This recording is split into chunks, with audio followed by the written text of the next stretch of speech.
बिस्मिल्लाहिर्रहमानिर्रहीम। ईद से पहले के 10 दिन में बाल नाखून काटना कैसा है, हवाले के साथ जवाब दे। हाशिम खान, तेलंगाना। देखिए, मिशकात शरीफ की रिवायत है, जिल्द नंबर अव्वल सफ़ा नंबर 127, बाबुल फिल उज़हिया। इसमें रिवायत है अन उम्मे सलमा रज़ियल्लाहु तआला अन्हा क़ालत क़ाल रसूलुल्लाह सल्लल्लाहु अलैहि वसल्लम इज़ा दख़ल अल-अश्रु व अरादा बअज़ुकुम अन युज़हिया फ़ला यमस्स मिन शअरिही व बशरिही शैअन व फ़ी रिवायतिन फ़ला याख़ुज़न्न शअरन वला युक़लिमन्न ज़ुफ़रन व फ़ी रिवायतिन मन रआ हिलाल ज़िल-हिज्जति व अरादा अन युज़हिया फ़ला याख़ुज़ मिन शअरिही वला मिन अज़फ़ारिही। रवाहु मुस्लिम। उम्मे सलमा रज़ियल्लाहु तआला अन्हा कहती हैं कि रसूलुल्लाह सल्लल्लाहु अलैहि वसल्लम ने इरशाद फरमाया कि जब ज़ुल्हिज का पहला अशरा शुरू हो जाए और तुम में से कोई कुर्बानी देने का इरादा करे तो वो नाखून और बाल ना काटे। तो लिहाजा इस रिवायत से ये समझ में आया है कि ज़ुल्हिज की पहली तारीख से लेकर के 10 तारीख तक इन दिनों में वो लोग जो कुर्बानी देने का इरादा करते हैं उन लोगों के लिए मुस्तहब ये है कि वो बाल नाखून ना काटे। अब अगर आपने जैसा कि सवाल किया कि बाल नाखून काटना कैसा है इन 10 दिनों में, जवाब ये है कि बाल नाखून वगैरह का काटना इन 10 दिनों में अगर काट ले गुनाह नहीं होगा, कराहत भी नहीं आएगी। फ़र्क सिर्फ इतना आएगा, अगर वो बाल नाखून वगैरह इन 10 दिनों में ना काटता तो मुस्तहब अमल का सवाब मिलता। अब जब उसने काट लिया तो एक मुस्तहब अमल उससे छूट गया और छूटने का नुकसान सिर्फ इतना हुआ कि मुस्तहब अमल की वजह से जो सवाब मिलना था वो सवाब नहीं मिला। बाकी काट लेने की वजह से कोई गुनाह नहीं होगा और कराहत भी नहीं आएगी। यहाँ पर एक तफसील इसको अच्छी तरह जहन में रखें कि अगर कोई ऐसा शख्स है जो कुर्बानी देने का इरादा करता है और इन 10 दिनों में खुदा न खास्ता नाखून बहुत ज़्यादा बड़े हो गए, 40 दिन से ज़्यादा हो गए, ज़रूरत से ज़ायद बाल को काटे हुए, तो इसके लिए बेहतर यही है कि वो इन 10 दिनों के अंदर ही नाखून भी काट ले और बाल वगैरह भी साफ़ कर ले।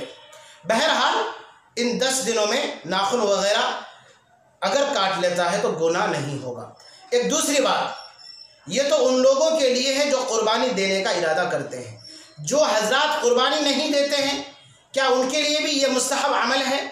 तो फुक़हा किराम ने लिखा है कि अल्लाह की ज़ात से ये उम्मीद की जाती है अगर वो भी जो हजरात कुर्बानी देने का इरादा नहीं करते, वो लोग भी अगर हाजियों की मुशाबहत इख्तियार करते हुए बाल को, नाखून वगैरह को ना काटे तो इंशाअल्लाह अल्लाह रब्बुल इज़्ज़त की ज़ात से ये पूरी उम्मीद है कि सवाब ज़रूर मिलेगा। तो इसलिए जो हजरात कुर्बानी देते हैं वो भी और जो हजरात कुर्बानी नहीं देते हैं वो भी, दोनों इन 10 दिनों में बाल वगैरह ना काटे, बेहतर है, मुस्तहब है, ना काटने का सवाब मिलेगा। हज़रत, कर्ज लेकर और सूदी रकम से कुर्बानी करना कैसा है? दलील के साथ जवाब इरसाल करें। मोहम्मद तौफीक आलम। कर्ज लेकर, आपके इस सवाल में 2 सवाल हैं। पहला सवाल है कर्ज लेकर कुर्बानी करना कैसा है। तो इसमें एक बुनियादी बात ये समझे कि कुर्बानी उस शख्स पर वाजिब है जो 612 ग्राम 360 मिलीग्राम चांदी की कीमत का मालिक हो। अब अगर 612 ग्राम 360 मिलीग्राम चांदी की कीमत पैसे की शक्ल में या किसी और शक्ल में उसके पास मौजूद नहीं है, या दूसरे अल्फाज में ये कहिए कि 612 ग्राम 360 मिलीग्राम चांदी की कीमत, इसकी जो मालियत होती है इसके बकदर वो मालिक है ही नहीं। जब उसके पास इतना माल है ही नहीं तो उस पर कुर्बानी वाजिब है ही नहीं। जब कुर्बानी वाजिब है ही नहीं तो कर्ज लेने का कोई मसला ही नहीं। इसलिए कर्ज लेकर कुर्बानी करना कैसा है, तो पहला भी इस चीज़ को देखें कि उस पर कुर्बानी वाजिब है या नहीं। अब अगर कुर्बानी वाजिब है ही नहीं तो कर्ज काहे के लिए लिएगा? अल्लाह तबारक व तआला फरमाते हैं ला युकल्लिफुल्लाहु नफ्सन इल्ला वुसअहा, कि किसी भी इंसान को अल्लाह रब्बुल इज़्ज़त अपने बंदे को उसकी वुसअत से ज़्यादा मुकल्लफ नहीं बनाते हैं। अब जब उस पर कुर्बानी वाजिब नहीं है वो क्यों कुर्बानी देगा? कर्ज लेकर के क्यों अपने आप को मुसीबत में डालेगा? इसलिए कर्ज लेकर कुर्बानी करना, पहली बात, अगर कुर्बानी वाजिब नहीं है तो वो कर्ज लेकर के कुर्बानी बिल्कुल ना दे, उस पर वाजिब ही नहीं। और अगर वो साहिब निसाब है यानी 612 ग्राम 360 मिलीग्राम चांदी की कीमत के बकदर वो मालिक है किसी भी शक्ल में, अब फिलहाल उसके पास पैसे मौजूद नहीं है, जानवर खरीदने के लिए रुपया मौजूद नहीं है, बैंक में पैसे मौजूद हैं या सोने चांदी की शक्ल में उसका माल मौजूद है, जेवर की शक्ल में उसके पास माल है, रुपया पैसा की शक्ल में माल नहीं है, अब उसे फिलहाल जानवर खरीदना है या एक हिस्से की कीमत के लिए उसे पैसा चाहिए, मालिक तो है, साहिब निसाब तो है, लेकिन रुपया नहीं है। इस सूरत में उसको कर्ज लेकर कुर्बानी करना वाजिब है। कर्ज लेने का मतलब यही हुआ कि जिससे भी ले तो कहे कि भाई मेरे पास तो पैसा मौजूद है और मुझ पर अल्हम्दुलिल्लाह मुझ पर कुर्बानी वाजिब है, मैं साहिब निसाब हूँ, लेकिन फ़िलहाल मेरे पास पैसे नहीं हैं, या तो अकाउंट में पैसे हैं अभी निकालना थोड़ा मुश्किल है, या ये कि वो जेवर की शक्ल में है और पैसे की शक्ल में मेरे पास कोई नकद रकम नहीं है, इसलिए आप हमें 1 हफ्ता के लिए 2 हफ्ता के लिए या जब तक मैं पैसे ना निकाल लूँ तब तक के लिए मुझे आप 10,000 दे दीजिए, 15,000 दे दीजिए ताकि मैं एक जानवर खरीद लूँ। ये सूरत अगर है तो कर्ज लेकर कुर्बानी देना वाजिब है, और अगर ये सूरत नहीं है यानी वो साहिब निसाब नहीं है तो उस पर कर्ज लेना ज़रूरी है ही नहीं, कुर्बानी उस पर वाजिब है ही नहीं। दूसरा सवाल, यानी आपके इस सवाल में दूसरा सवाल, सूदी रकम से कुर्बानी करना कैसा है।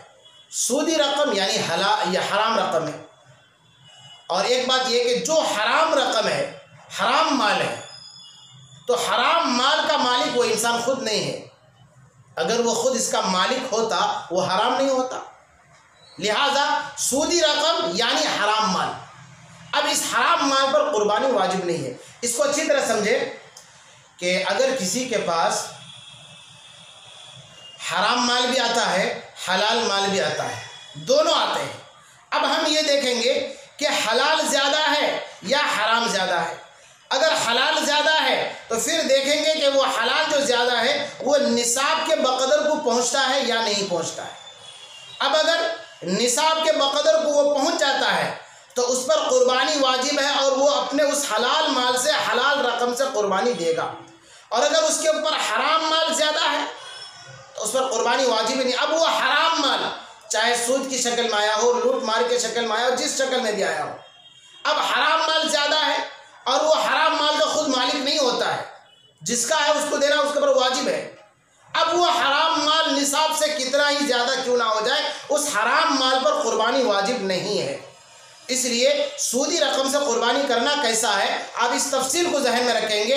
हलाल माल और हराम माल दोनों आते हैं, देखेंगे हलाल माल ज़्यादा है, वो निसाब को पहुंचता है तो हलाल माल से कुर्बानी करना वाजिब है, और अगर हराम माल ज़्यादा है तो हराम माल यानी सूदी रकम वगैरह इससे कुर्बानी आप नहीं कर सकते हैं, क्योंकि आप पर कुर्बानी वाजिब ही नहीं है। कुरान में अल्लाह तबारक व तआला ने इरशाद फरमाया कि कुलू मिन तय्यिबात मा रज़क़नाकुम, यानी जो मैंने तुम्हें पाक हलाल रिज़्क़ दिया वो खाओ, तो हराम माल क्यों खा रहे हो।